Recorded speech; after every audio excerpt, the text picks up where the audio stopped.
dead or alive, you're coming with us because we just watched our RoboCop remake, and we'll be back in a noodle on B-Movie Mania!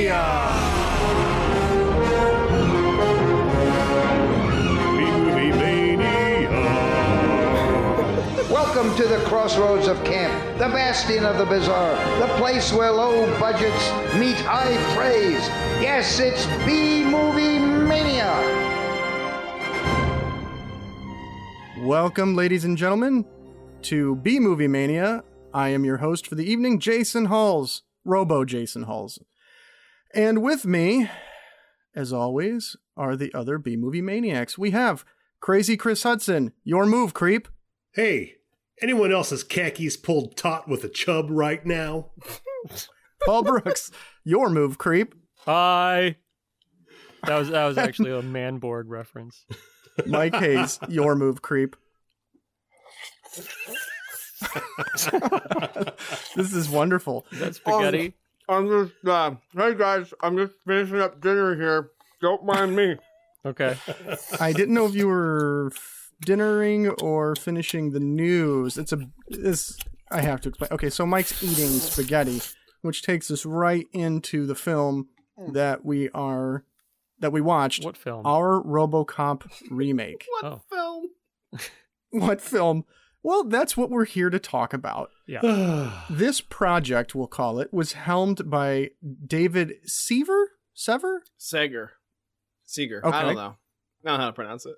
He's done these type of things before. What our RoboCop remake is a bunch of fans found out that they were going to reboot it in 2014. They got mad and they wanted to remake it themselves. And so they split up different scenes, assigned it to different filmmakers, and jumbled this big thing together.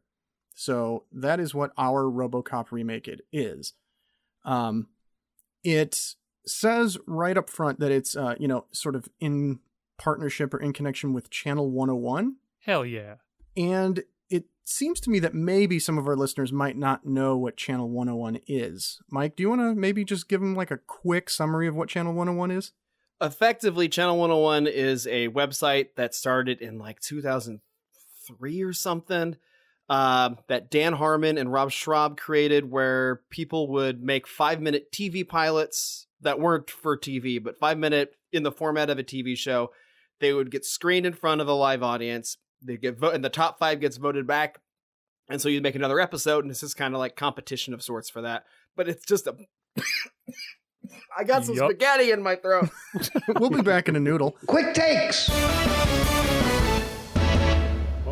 Brought to you by Subway's new RoboCop Fiery Steak Footlong with habanero justice sauce.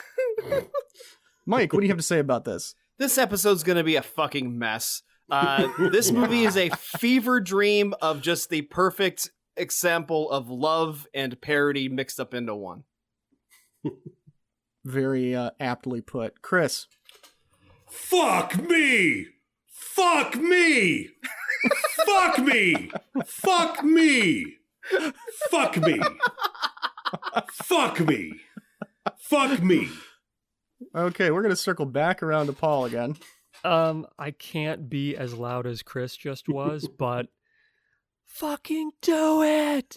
Do it! What about you, Jay? I just left my watch in its butthole. Mm-hmm.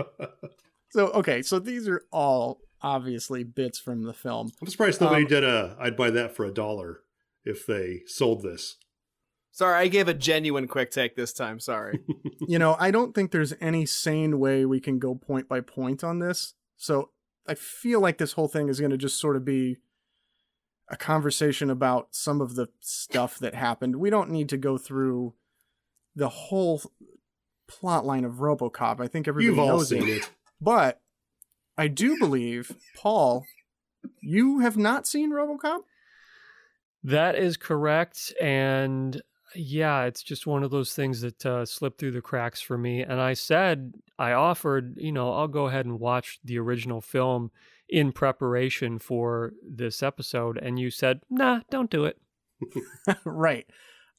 Because I think, okay, so Chris, you're pretty familiar with the RoboCop. I hadn't seen the original RoboCop since probably when it came out. Early 90s. Okay, but you rewatched it, yeah? But I did watch, after I watched the remake, I did watch the original. Okay, so now I'm familiar with it. We've got both ends of this. So, Paul, can you just briefly, just a couple sentences, summarize what RoboCop is about? Based on what you saw? I can't actually. Because it's very difficult when, I mean, let's just point out briefly that Jay and myself, for an episode of Quick Takes a little while back, did Shrek Retold, which is in the same exact style as our RoboCop remake. And that was as much of a fever dream as this is. But having not seen RoboCop, I'm like, what is happening? Well, just try it. Indulge me. I want to hear what Paul thinks RoboCop is about, based solely on this movie.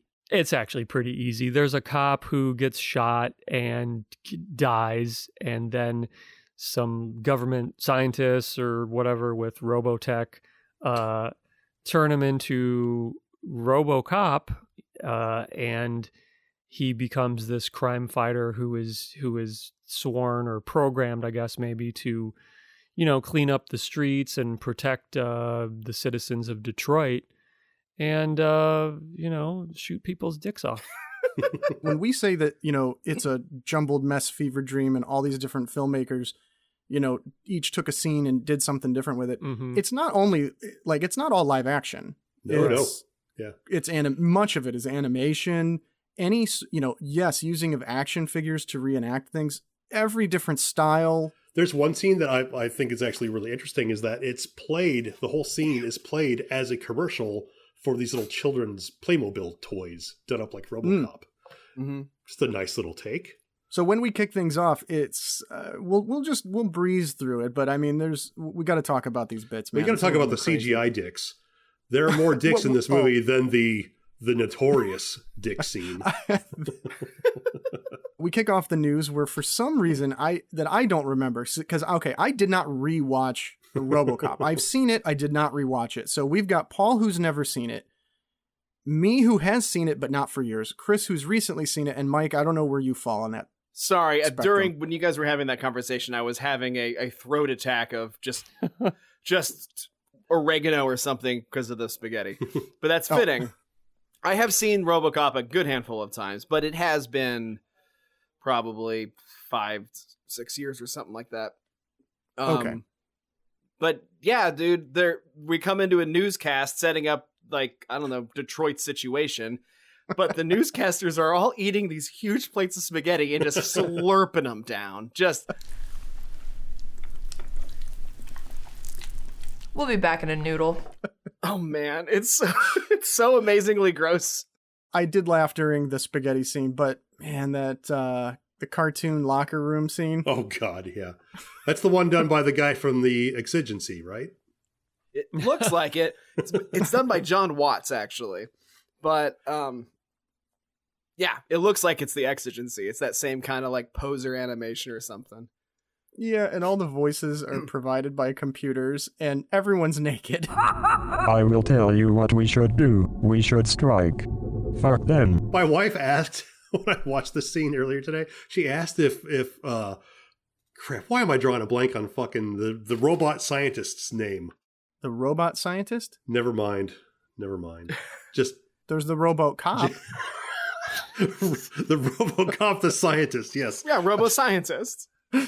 Stephen Hawking. She wanted to know why Stephen Hawking was in RoboCop.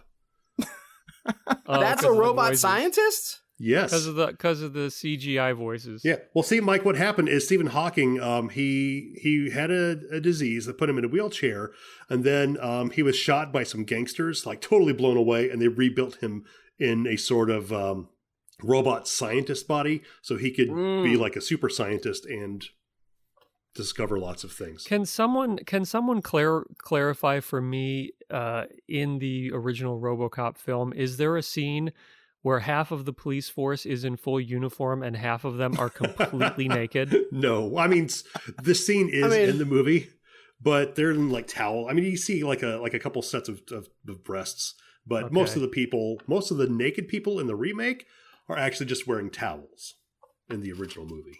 And it's just Murphy Yeah. being acquainted with the precinct, more or less. That's all that's really But happening. in this CGI version with naked people, you see full pee-pee, and the best part is that when they turn around, you see like butts, but you see like the undercarriage of the balls underneath the butts, and I think there's even a little butthole in there too. Probably is. I mean, you gotta have a butthole for someone to leave their watch in, so. Yeah. That's So true. this in a way, this is the RoboCop butthole cut. Yeah. Yeah. And there is way more full frontal male nudity than there is yeah. female nudity in this film. Oh, Oh, well, yeah. yeah, that's true. Way more. Well, depends on how you look at it, I suppose. We'll get there right after we take Mike to the hospital. We'll put him on a gurney, and the doctors can wheel him around, and the body will fall off. They'll stick him back on, and they'll run back through, and then it'll fall off again every time they turn a corner. That was funny. That was one of the funniest parts. Oh, yeah. That was great. Another part I found funny that was just a couple scenes later is, I referred to it earlier, was the RoboCop fiery steak footlong with habanero Yeah. justice sauce. Oh, yeah. Like a lawyer interrupts a scene to tell us not to watch this movie because it's illegal. Yeah. That was great, actually, because, like I just finished watching this like 5 minutes before we started recording. So all this is pretty fresh for me.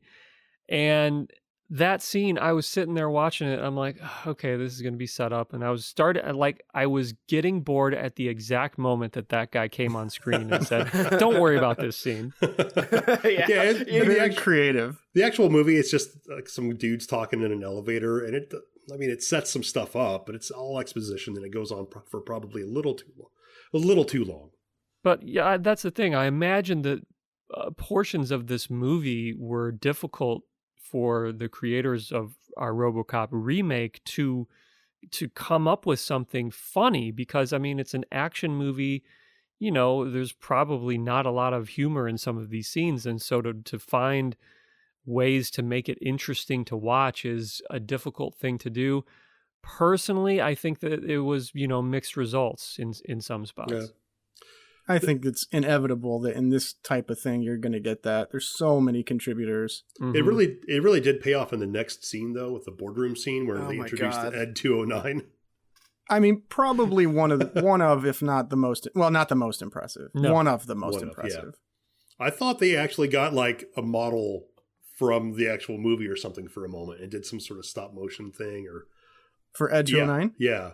Yeah. Okay, so this is where Ed 209 enters the boardroom. They debut him, and he blasts somebody away on accident. Well, a And- puppet in this version, because there are puppets scattered all throughout this. Yeah. This scene. Genius. It's genius. And I actually found a video of the people who made that segment and the work they put into creating a fake Ed 209. It had like a steel endoskeleton that they put cardboard and like plastic. We will link the video. Yeah. It's about 17 minutes, but it's great. nuts the lengths they went to make this awesome looking Ed 209. That's what's so great about this particular scene, is that the robot looks great, but then there's puppets for no reason. And the entire boardroom is made of really shitty cardboard. Oh, so yeah. it's like really impressive stuff mixed with Yep. really stupid stuff. And I love that. That's a great. And when you say cardboard, it's not like they tried to disguise cardboard. No. It's cardboard. Yeah. Obviously. Like somebody exits the room at some point and the whole wall almost comes down. Even the prop gun that the puppet, there's two puppets. There's the one that gets shot, and then there's the head of OCP. Oh, there was a third And- puppet with the scientist trying to stop. Yeah. Ed 209. And there Oh, was was a there? fourth Okay. puppet that was doing the stenographer. Oh yeah. There was Yeah. Right. It was Okay, so sprinkled there's around. lots It was of like freaking puppets. I don't know if it was 50-50, but it was like, a handful of puppets and a handful of humans. Yeah. Yeah. But also, ED209 or whatever is a puppet also. That did we say that? It's a puppet. Technically. Yeah, there's a guy, it's a guy inside and you can see his legs. It's a puppeteer doing the thing inside of it. Yeah. It's amazing. Yeah, the guy even whispers. At some point, someone goes, "You can see his legs." You can see its legs. It's so good. It's in like black spandex, you know, like a puppeteer would have, you know, because they don't want to be as obvious. So they're black spandex legs coming out between the legs of the robot. Or if you've ever seen, there's like people who dress in really realistic like velociraptor costumes and you can see their black legs in the costume. It's like that. Yeah. I love though that the thing fucking shoots the puppet for like 20 minutes. and oh yeah, the engineer runs up to try to stop it and it like knocks him away and keeps shooting. And the puppet, instead of blood spewing out, it's feathers just stuffing just flying out. It's so great. Oh god. The guy selling, the guy who's supposed to be selling the product of this killer robot is like, every time like a scientist hits it with a chair and he leans over to the CEO, he's like, that chair's not going to do anything to its titanium exoskeleton. Like, it's fucking great. You remember how they finally stop Ed 209? They kick him in the balls, in the puppeteer's balls. Like, it's so good. Oh, God. And I will say, I feel like everybody was really creative in how they handled the extreme violence of RoboCop. Yeah.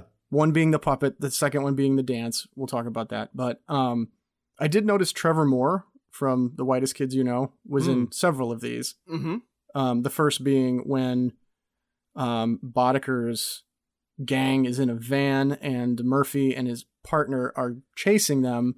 And they throw him out of the van. Can you fly, Bobby? Can you fly, Bobby? Yeah. Yes, he can. Everyone who played Boddicker in this thing was great, too. They really heightened. I mean, Boddicker was a great villain in the original movie, and they just took the elements that made him crazy and just amplified them in every single scene. And it's so good. I'm assuming that in that scene in the real movie, somebody gets thrown out of the back of the van. Yeah. But in this scene, this is maybe my favorite. I don't know. Really? Because it's so good because you got Murphy and I forget his partner's name. Lewis. Okay, Murphy and Lewis are tailing this like truck that's got the criminals in it, right? Down the highway. And they decide while that's happening, Lewis is telling Murphy, aka RoboCop, that she's like, I don't think we should go at it alone because I got this weird feeling that if we do, you're gonna get shot up by the gang members and turn into some kind of cyborg, and then you're gonna try to hunt down all the individual crime members and try to find your humanity. It's like just telling the rest of the story, and then one guy gets thrown out the back of the van to stop them, except when he's asked, can you fly, Bobby? Can you fly, Bobby? He does fly. The song Fly Like an Eagle starts. And he soars into the sky until Murphy shoots him down. And he slams complete with like VHS or VH1 style little credits in the bottom. Oh, yeah. It's Seal. so good. It's just really meta, but also silly. And just, I don't know, it's a pretty good joke. I really like it. Yeah, good scene. Yes, absolutely. And, you get a couple different scenes of Lewis and Murphy chasing the gangsters around and fighting them until Murphy is captured. And, well, Chris, I think you referenced it first, how they handle Murphy's extremely violent death. Oh, God. It's their interpretive dance, basically. It's just so weird and off the wall, but the music's kind of good and the dancing is little silly, but at least mostly professional looking, and it's. I would say that it was professionally executed. Yeah, it's weird, but it's this so whole weird. thing is weird. Yeah, like when Murphy's hand is shot off, there's like a little red, like I don't know, like handkerchief Scarf or something, kind of flies up into the air, and it's just it's kind of like a stage production of a death with dancing. It's a modern dance type thing by Team Tiger Awesome is who Very did that. classy. Mm-hmm. Yeah, it's really great. Kept it Though, classy. leading Really up cool. to this amazing dance scene, this is where we get the Playmobil fight scene with the commercial, characters recreating it. But then between these two is actual babies beating each other up. Yes. And they have the original voiceover for the movie. Yeah, they just use the movie's audio and just make babies do the actions of beating each other up. And like some of them are having a good time, some of the babies are crying and don't want to be doing it. And you can see the parents holdling the babies up. It's I'm like, where did they get all these babies? There's like I know, right? 6 or 8 babies in there. It's LA, people be fucking. Yeah. That was probably one of my favorites though too. Another great one is the following scene after Murphy's blown up and they rush him to surgery. We did reference this one earlier where he keeps falling off of the gurney. Yeah. And they go to fix him and they're like trying to intubate him and stuff, and they start with tubes and things, and then they just start shoving ropes down toward the camera and like hoses and stuff. It's a real weird scene. Yeah, it's totally weird. And Murphy's having these flashbacks and he sees a clown with his family. Just random stuff. And then one of the doctors confesses to leaving his watch in RoboCop's butthole. Oh, I left my watch in a butthole. I'm assuming that, the direction for all of these different filmmakers and creators was probably pretty minimal, right? Like, here's the scene that you're doing, do the whole scene. But probably other than that, I mean, a lot like Shrek Retold, it's like, do whatever you want, right? I imagine. Though unlike Shrek Retold, this, I think, was a more slightly reined in production in the sense that it wasn't just give us something. There is some editing, especially with flashbacks, where you see scenes from that were previously in the thing. So there's a little bit of cognitive, but I bet like they just were, just do the scene. It'll be fine.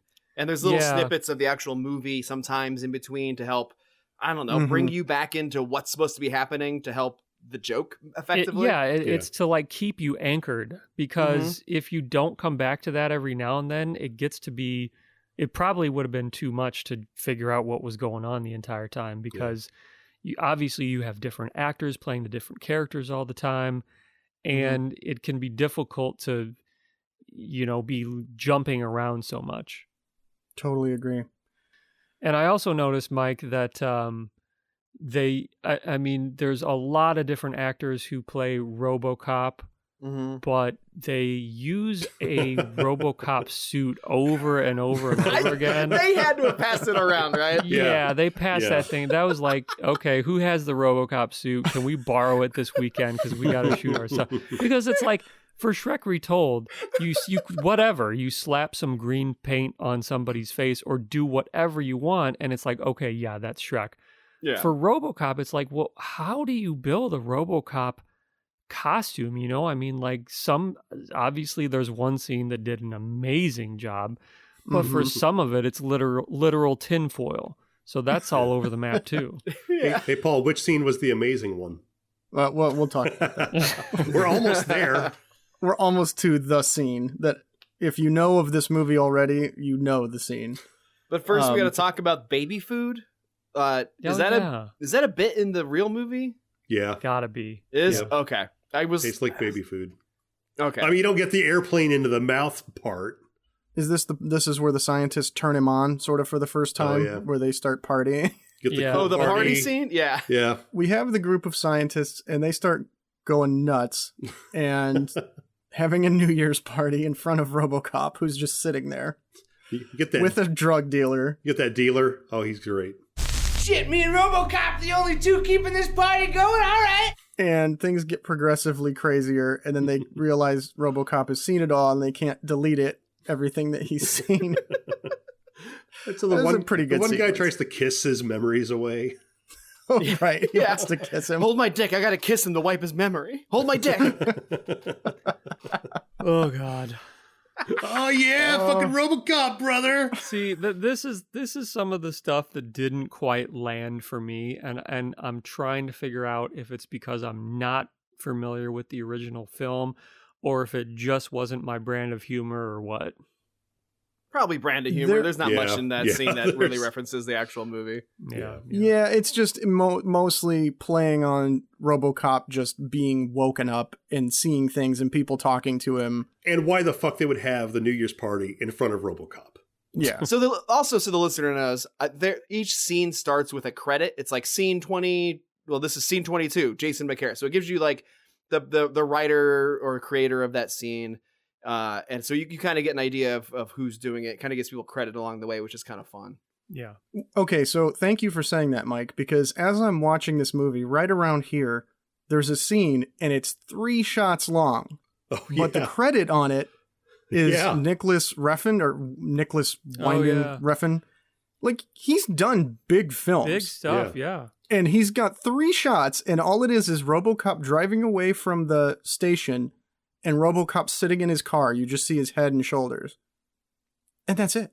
Yeah, I'm like, this is going to be awesome, and then it's over. Yeah, it's like some synthwave song is playing over it, and it's like it's fucking beautifully shot, and it feels great. Night Call by Kavinsky. Yeah, he did. I think he did the Neon Demon, which is a great movie. Oh, that makes sense. I think that's him. I just thought it was so unusual that how they got him. I would like to know that story. I couldn't find any info on if it's actually him or not, because Twitter or nothing really said that he did it, but his credit's right there. So it would be weird if like why would that not be him? He probably said, "Give me the shortest scene," and like, all right, here you go. Yeah, and I mean, even to get that song, like Kavinsky, I don't think is. I mean, he's known, so the guy who did the synthwave song. So. Very strange, but it was almost like that little section right there was like Shrek Retold, where there's tiny scenes in there. Some are like a couple seconds long. That was really the only instance in this one where it was like a really short thing. Yeah. Right. Who wants to talk about the murder boners? Not me. This is one of my favorites. Nope. Okay, I guess it's Chris then. Paul's tapping out of the murder boner scene. I mean, I referenced it in my quick take. It's just the scene where the guy is holding up the convenience store and RoboCop comes in and the dude's like, in the actual movie, he's like, fuck me, fuck me, fuck me. And it goes on for a hilarious amount of time.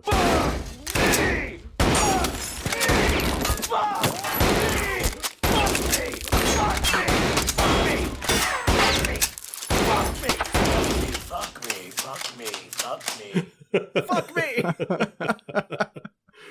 Yeah, but RoboCop's gotta go to the bathroom, and so like the 2 convenience store owners and the thief are like, "You think he's pooping in there?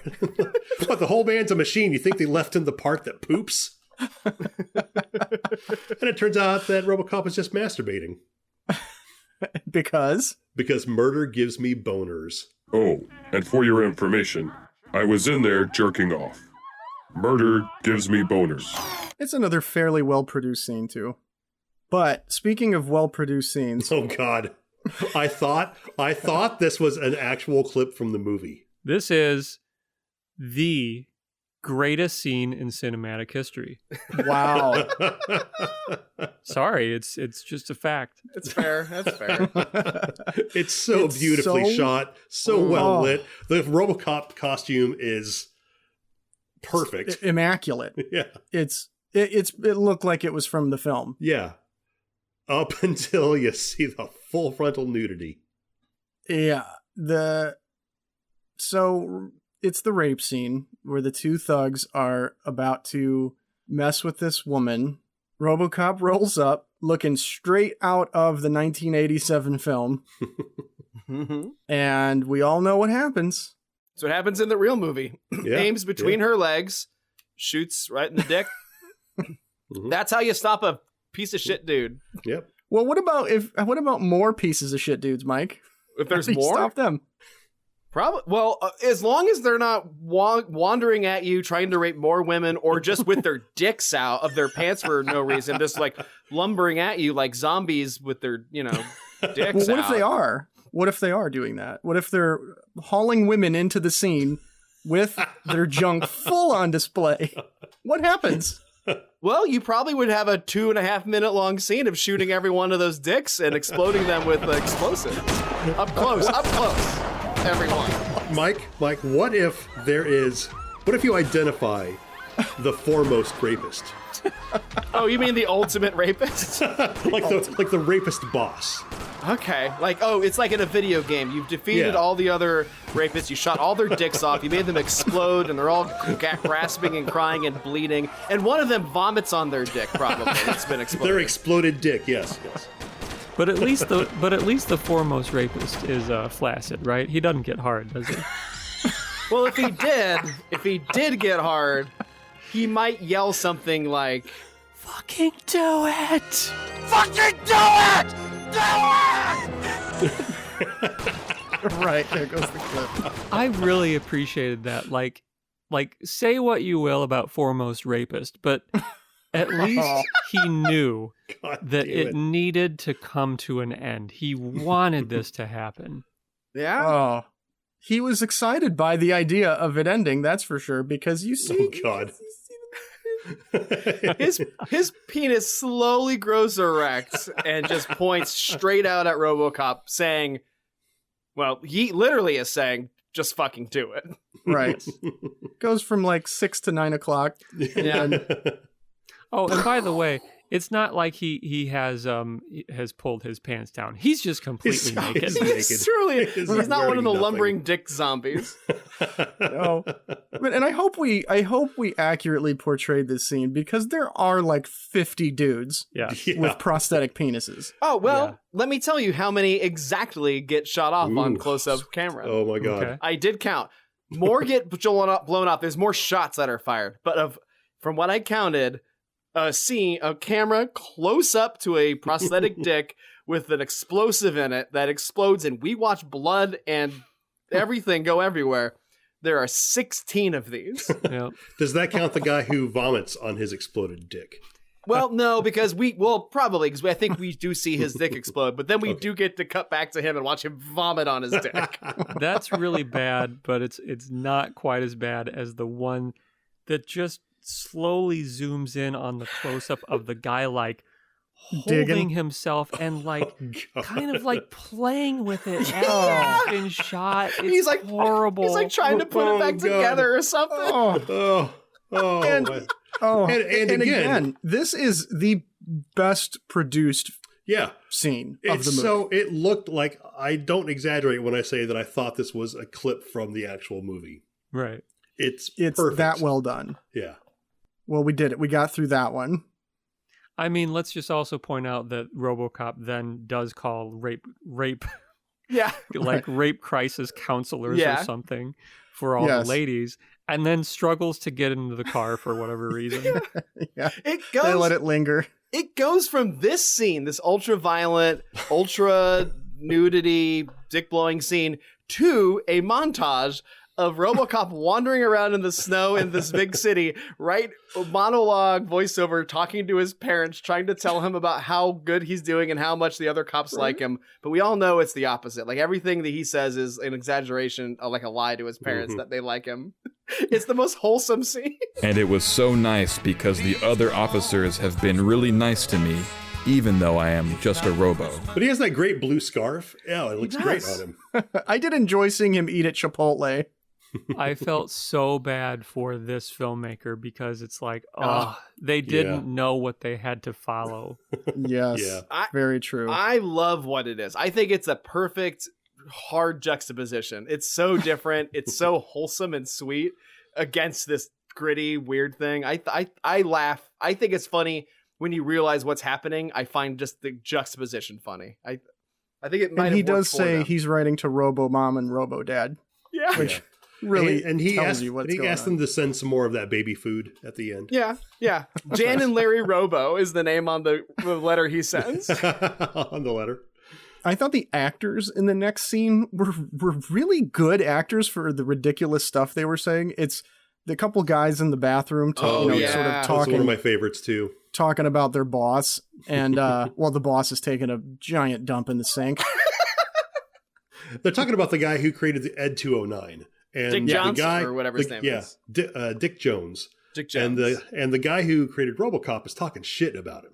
You know, and it's a scene that's in the movie. You just pissed off the wrong guy, buddy.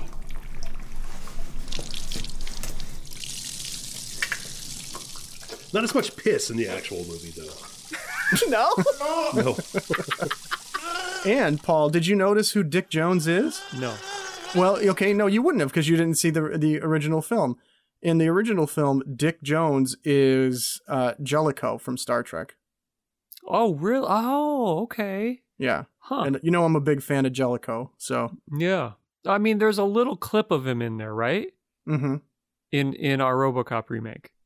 Yeah, yeah, there is a couple times. Yeah, okay, got it. Yep. I thought I saw a familiar face, but it was just too quick to put my finger on. No, there you go. Bitches, leave. Yeah, baby. Coke party. The Coke party's amazing. That's my favorite. Bodeker's supposed to go kill this guy Morton. The guy who created RoboCop. And Morton just says, hey, we're having a Coke party. Do you want to join us? And he does. Mm-hmm.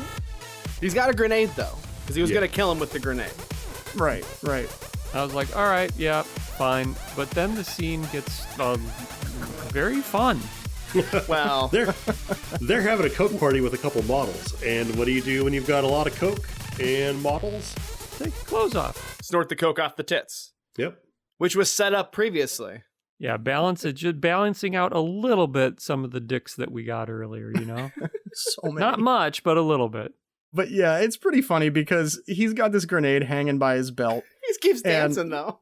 Yeah, he's dancing, and he ends up forgiving the guy, which he totally doesn't do in the film. But he's like, oh, hey, I forgot why I'm even here. This was just great. We should do this more often. And he doesn't notice that the grenade has accidentally come off of his belt. Does one of the girls say something about it? Like, oh, hey, your One grenade of the guys or something says, like that. Hey, I think you dropped this. Yeah. And then everything blows up. It explodes so hard, it blows up the White House from Independence Day. Yeah, that's right. I forgot. Okay, so the shittiest looking RoboCop in the entire movie is on a scooter and wearing just regular clothes and has kind of half of a helmet, and that's it. And I have no idea why this is, but they're in Thailand, and this guy clearly does not have access to any real actors, so he just uses whoever is around in his particular village to just say lines from the film, and he leaves all of his direction in. He leaves all of the mistakes in. It's terrible. It's one of my favorite scenes. It's me, Dick Jones. The lawyer will get you out. Okay. It's me, Dick Jones. You liar. We'll get you out. It's just all the little kids that are laughing and running around the office while he's like, say it again, say it again. Yeah. This old woman's on the phone trying to say the line, and English is not her primary language. Right. Yeah. And she can barely get out the word RoboCop, and he's like, louder. It's so good. And then she's pounding the desk, and he's like, you don't need to pound the desk, just say it. But it's all left in there. You don't have to slap no more. Where is RoboCop? And I love how, as they're cutting around to the different people, seemingly at random, the filmmaker knew that people were going to look at this and go, okay, where are they? So he puts text on the screen that's like Chinese, Laotian, Thailand. Yeah. Weird. It's so good. Yeah. Oh my God. It's so jarring and it's very funny. In a way, I think the more jarring it is between scene to scene, the funnier it gets. Exactly. And that's why some of it didn't work for me, because it's some of them were trying to keep it cohesive in a way. And, I just think that some of the material lended itself better in certain scenes than others. Sure. I definitely did enjoy the next scene, though, because I really like the comedian, Matt Bronger. Yep. I think he's very funny. It's also that's a Ryan Ridley scene, which people may know. Or if you don't, check him out on Channel 101. Mm-hmm. Yeah, so putting those two together. And in fact, Matt Bronger has am I saying that right? Bronger? Yeah, Matt Bronger, yeah. Matt Bronger. He's got a whole bit that I find hilarious in one of his stand-up routines about wanting to order a Jaeger bomb like a gentleman, though, not like a drunken college student. Like he wants to go to a bar and order one like a gentleman. And the description he uses for what it tastes like is that somebody melted down RoboCop. So, it just stuck out to me. He's got a joke about it. I saw him in this. I was like, oh, that's cool that they got him. Is that on Soak Up the Night? I think it's Big Dumb Animal. Yeah, Big Dumb Animal's a special as well. If you want to check out his stand-up, which I highly recommend. I think he's a funny guy. He's got a couple spots. Yeah, he does some good stuff with Channel 101. IKEA Heights is like one of the ultimate fucking shows. That kind of, I think, IKEA Heights. It like transcended Channel 101. Like it's one of the ones that became like a thing. One of the things that came outside of that community that people started paying attention to. It's so fucking good. They shoot inside of IKEA and until they get kicked out, and then they just go to a different part of the same IKEA. Because it's so big, they just keep moving around and shooting illegally. It's amazing. It is, God. Yeah, they just use like, okay, here's a kitchen set. All right, we'll shoot a scene in this kitchen. And like people are shopping in the background, and they're like having dramatic scenes. We have a couple other things. Ed 209 squaring off with RoboCop in a video game style. I love that art style in this animation. We have a commercial for a giant the Dick Robot? Yeah. Or the Dick Dino. It's the 6000 SUX. Yeah. That's George Warrior, right? That's Willie Roberts did that scene. Who's throughout a bunch of, he's a newscaster throughout some of the other newscasting scenes. Right. Okay. Okay, can we talk about what I found to be the most surprising cameo or not cameo, just actor in the film? Yeah. Randall Park as RoboCop. Oh yeah, that was awesome. He's Channel 101 alum though. Is he? See, yeah. I haven't watched Channel 101 enough to know that. Yeah. Oh yeah. But he has a great take on RoboCop. Oh, fantastic take. What do you say? It's a sublime take on RoboCop, Paul? God damn it. Well done. No, I wouldn't. No, I wouldn't. Dude, okay, I could use an entire movie of Randall Park as RoboCop just shaming people into helping him do things. Is there something wrong with the back of my head? Oh, I get it. I'm in the friend zone now. No, you're still really handsome. Because he's there with his wife, who the actress is his wife. Yeah. And he needs help, removing patches on him and stuff. And at one point he removes part of his leg and all this just hamburger falls out. And he needs help putting it back in and makes her pick it up and cram it back into his leg. That's so good. There's gore dripping out of the back of his head from a pipe. His line delivery is so great. Like, oops, a little help, please? Or are you ashamed? Just put the clip in. It's much better than my take. Yes. Whoops. Little help, please? Or are you ashamed? Oh. Yep. Go higher. Higher, please. There it is. His delivery is so funny. And yes, he removes it, or he has his partner remove a hatch on his back to reveal a Sublime tattoo. That's right. And we find out RoboCop loves Sublime. Yeah. That's canon now. And then he starts listening to a clip of it. Doesn't he say, like, I want to listen to it or something? Yeah, he listens to it. And he starts listening to it, and I really appreciated this as someone who fucking can't stand Sublime. Same. He goes, Yeah. I get it, but it doesn't hold up. We do get a wonderful callback during the credit sequence when they're doing like little outtakes and stuff throughout the credits. The second song in the credits or whatever is Come Original. So. Yeah. And by the way, if you want to talk about great Channel 101 shows, Randall Park's Baby Mentalist oh my God. is a must watch. Yep. I'm gonna have to look up all his stuff. I think he is amazing. I love him in just about everything I've seen him in. It's just his actual. It's the plot of the hit show The Mentalist, but it's Randall Park's actual baby solving crimes. It's so good. Oh, he's in IKEA Heights too. He's one of the he's the other main person in IKEA Heights. So nice. Just knock him out right there, baby. Yeah, and now I hope he gets his own Marvel show because there's chatter about it. I've Oh heard yeah, the he's in Marvel and DC, isn't he? He's one of the few that's in both.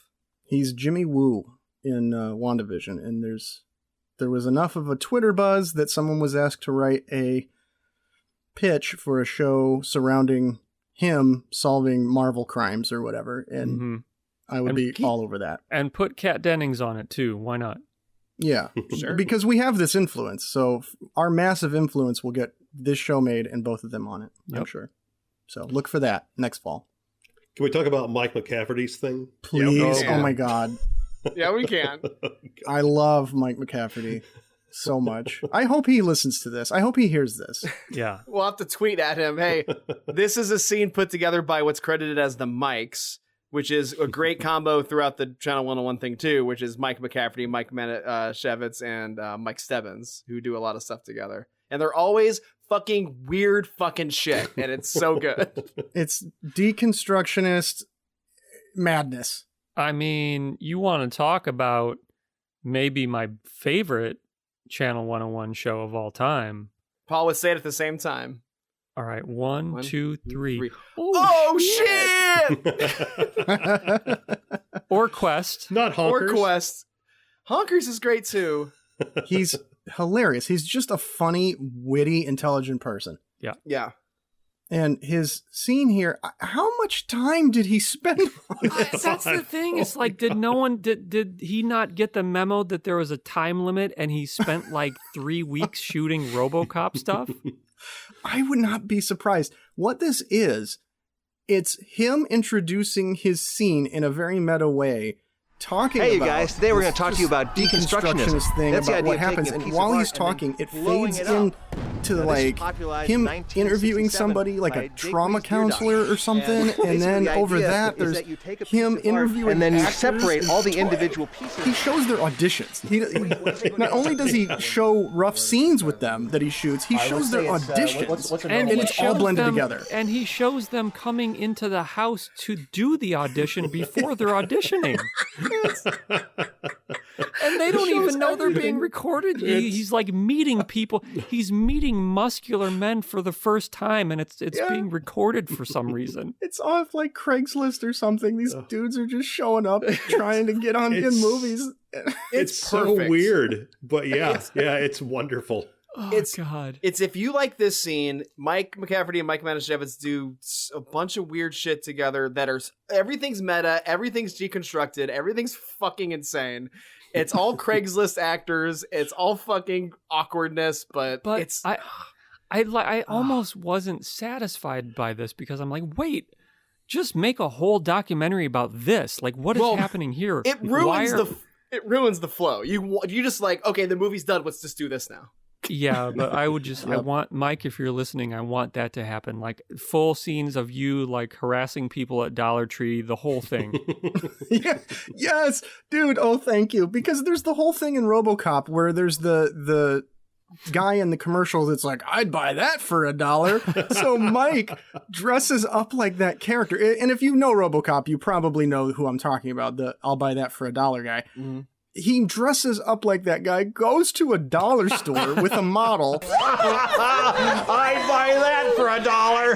And hey, what else would I buy for $1? Let's go to the dollar store and find out. But he gets a bunch of stuff and starts talking to the guy at the checkout, and he's like, how much should I buy this for? The guy's like, it's $1. I'd buy that for $1. He had to have spent weeks on this. It's crazy. Seriously. Fucking amazing. Oh, yeah. So putting the Randall Park stuff up against this, I think this chunk was probably my favorite chunk of the movie. Just for sheer enjoyment. Then you get another heavy hitter, I believe. JD right after this, who not only does some dance thing about baby food jars, but does write and produce a song for baby food jars. This whole music, they turn it into a musical all of a sudden. To the RoboCop theme song. Yeah. I think the next one that probably stood out to me was the creative use of action figures with real people's heads. Yeah, this is so good. RoboCop. It's when RoboCop and Boddicker fight. And they're still singing, right? It's still a musical. Yeah, it's still a musical. So you see people moving these little action figures, but they've composited real heads on them. It's obviously fake, but it's done in a very good way. It looks really good. So well, yeah. I did not know that Ed 209 had a family. Oh, I know. Yeah, well. That's not in the actual movie, but it adds so much depth to that character. And I really feel for Ed 209 now when, in the real movie, when RoboCop comes up with one of those military-grade weapons and blows him to shit. I feel sad. But I love the family. It's a takeoff. It's basically RoboCop's family in the real movie, like the whole storyline, like he's watching the little kid. Ed 209 is watching TJ Laser, and the wife is saying all the lines that the wife says in the real RoboCop movie, but done with Ed 209. They're all Ed 209s. Yeah, they're all Ed 209s. It's so you funny. have little Ed 209s. And they're color coded. The girl is pink, and the boy Ed 209 is blue. And it's true, but yeah, he goes into this when RoboCop shoots at him, and it goes slow motion. And he's like, "Wait, I have a family." Yeah, it's like his whole life flashing before his eyes before he dies. Oh, very good. It was very good. Yeah, and then it wraps up. RoboCop confronting the actor playing Dick Jellicoe Jones, for murder, and he shoots him out the window. Well, HR has to come in first to fire him. Yeah, right. Oh, how could I forget? Yeah. Of course, the big. You can't just fire somebody. You've got to go through the proper channels. So he is officially fired. RoboCop kills him. And breakdancing time. Rating time. Bum bum bum bum bum bum bum bum bum. Yeah. Bum bum bum bum bum bum. Thank you. It's not really quite the rating time song, but we'll take it. Yeah. You know what? Put me in the mood. Okay. I know you guys like to take whatever rating score we give and then change it. So I'm just going to let you do that here. But I just have one request.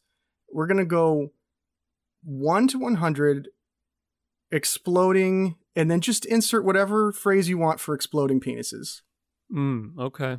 So however you want to say the phrase exploding penises, however you want to do that, then go right ahead.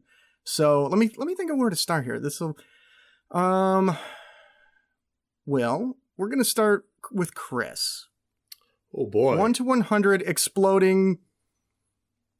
Oh, I got a good euphemisms one. for I know junk. exactly what to rate this in. Okay. But first, let me say that the source is, like, RoboCop's a great movie. And so they're already starting with a solid foundation. And some of the bits work, some of them don't. And several of them are just gems. They're just fucking amazing. It's worth your time, but the quality is just all over the place, and it did drag a little bit for me in some places. So I think like I said, when I watched this, I hadn't seen the original movie in a long time, so I think it kind of dragged for me. And so my rating will reflect that a little bit. But I did my rewatch after watching RoboCop, so I brought it up a bit. So it's definitely not for everyone, but it's a lot of fun if it's your sort of thing. I think you should at least give it a try. You should watch it. And so I am going to rate this 76, and I'm going to bring this back to the original rating scale. I'm going to give it 76 exploding penis sways. Oh, creative. I like that. Not pea sways, penis sways. Very nice. Paul, your move, creep. Yes. I have never seen the movie, as we mentioned, so I'm a little out of sorts here with some of this stuff. And I will agree with Chris that part of it dragged. We haven't mentioned that it's kind of long. It's like an hour and 48 minutes. It's an hour 40, yeah. Yeah. I mean, the credits are very long too, and that's fine. Yeah. But all things said and done, it's close to an hour and 50 minutes. And, that's a little longer than I usually like things. But there are some really funny things, some things that didn't work out so much. I wasn't super crazy about it. I'm going to say 46. Wow. But you know what? Actually, this movie does have the greatest scene in cinema history. Don't forget that. I mean, you gotta so help. that helps bumps to help. it up a full 10 points to a 56. And I'll do, I liked that CGI scene towards the beginning of the film, so I'll go 56 exploding CGI penises. Nice. Michael. I loved this fucking thing. I think if you've seen the movie and you like weird, silly, fun, creativity and on board for that kind of shit, you'll love this. If you're hanging out, you're with your buds and you want to watch this thing, fucking throw it on. It's a great watch. 100% easy, fun, good times. I fucking love this thing. Jason Huls, Michael Hayes, am going to do this 96 exploding robot corpse. Oh, what do you got, Jay? Yeah, I really enjoy just the random humor and absurdist kind of stuff. I mean, it totally makes sense what I'm seeing here with the ratings. Having not seen RoboCop, yeah, I get it. Like, you're not in on a lot of what's happening. But that's partially on me, but actually partially on you for telling me to not watch the movie. Yeah, it's true. I totally take responsibility for it. I thought it would make for a more interesting discussion if we had somebody who'd never seen it, someone who has. And did it, Jay? It did. Did you succeed? Yeah, I think so. Right. I feel like I succeeded. I feel good about this. Paul, you should watch it now, though, because it is by the guy who did Showgirls, so you'll love it. Yeah. Yeah. You should definitely watch I'll probably watch all of them, to be honest. I do agree that it's a little long for what I would have liked. Mm-hmm. So I get that. I do get that. So let's see. It came out in 1980. The original movie came out in 1987. You don't have to give it a 6 at the end if you don't want to. But what if you did? But it'll be fun if you do. I'm going to give it 86. Nice. Exploding Dick Joneses. Oh, look at that portmanteau of sorts. Wow. That's what I'm doing. But you have to do Dick exploding Dick Joneses. Yeah, you did stumble. We will keep my flub in there. Yeah. Yes. And by the way, let me just say, even though my slightly lower score, let me just give props to all of the creators involved, because obviously a lot of people put hard work into this thing, and props for pulling the whole thing together, because there's so much creativity in this. Mm-hmm. Agreed. Now, if I could end this by asking you guys one more question, I'd like to know if you could pick a movie to be remade by fans in this style, what would you pick? I got one. I know. Wizard of Oz. Ah. Nice. That'd be fun. That really would be good. Chris, you got any thoughts? Yeah, man, it's tough because I would really love to see Star Wars done like this. But I would also really like to see The Mist. Ooh, that would be weird. Puppets? With puppets. Oh, that would be weird. Paul, what do you think? Yeah, this would actually be really easy to do. Is Star Trek IV: The Voyage Home would be great. The whales and everything, Now you got to keep the whole thing in, Jay. That scene where Scotty doesn't know what a mouse is. That's great. We're laughing, and I can't tell you why, listeners. I'm sorry. Puppet, hilarious. Well, if I got to pick, I came up with a couple that I thought would be fun. One being Die Hard. I think Die Hard could be a lot of fun. And Terminator 2. Oh, yeah, that'd be great. I think would be pretty nuts. I can see Aliens. Aliens would be fun. Yeah. Yep. Good pick. Anything Jim Cameron's done, I think, would be ripe for this sort of thing. On the next episode of B-Movie Mania... Jim Cameron? Are you on fucking gym terms with James Cameron? Yeah. I'm going to give him a call and see if he wants to redo Titanic with like a crowdsourced one scene per director version of Titanic. Michael, what do we have next time? Cut the robos. We're done with the robos. It's time to get sweet, my friends. Ooh. Because, well, not for you, Paul. I know you just said something, but you're not invited to this ice cream party we're going to have. Yeah. Oh. Because, Paul, you're gonna take that jetpack elsewhere for next episode because we, Crazy Chris Hutson, Jason Huls, and the boys over at Blockbuster Film School are gonna watch Ice Cream Man, starring Clint motherfucking Howard. Yeah. Sweet. Paul, you're allowed to watch if you want, but you can't record with us. I'm pretty much lactose intolerant at this point, so it's okay. That's fair. And that's why we're doing this. It's not because we're trying to be mean to you. It's for your safety. Well, I am going to be on their program. Yes, you are. We're going to have a bit of a crossover. All of us are. They have asked for everyone, so... Good luck editing. Yep. But yeah, we're doing a crossover with Blockbuster Film School, and they are fucking awesome dudes, and their podcast is really fun and really informative. And we're gonna talk about Ice Cream Man on ours, and then we're gonna do a crossover with them where we're gonna talk about just Clint Howard's career and aura in general. We're just gonna do a general Clint Howard talk with them. Are we gonna talk about how much Clint Howard looks like RoboCop with his face mask off? I hope you remember to bring that up, because then yes. You can't go wrong with Clint. No, You Clint's also great. can't go wrong with our t-shirts on store.bmoviemania.com. Nice. That's true.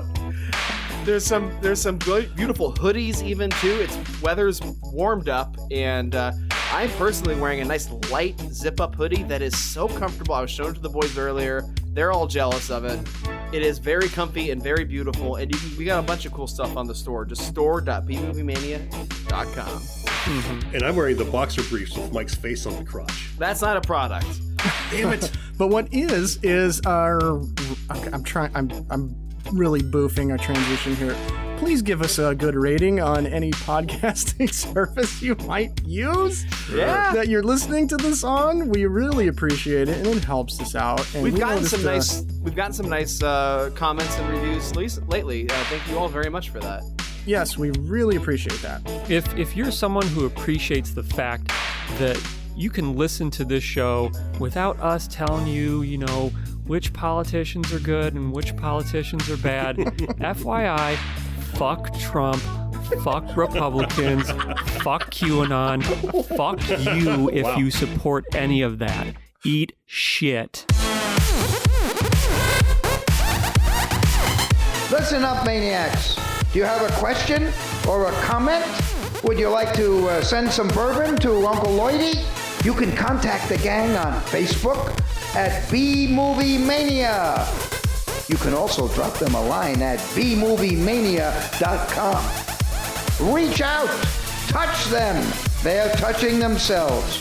And they might just reach back. I'm Lloyd Kaufman saying, see you next time on B-Movie Mania. Woohoo! This has been great, you guys. I'll see you. I can't remember why I came here, but this was fun. See you later.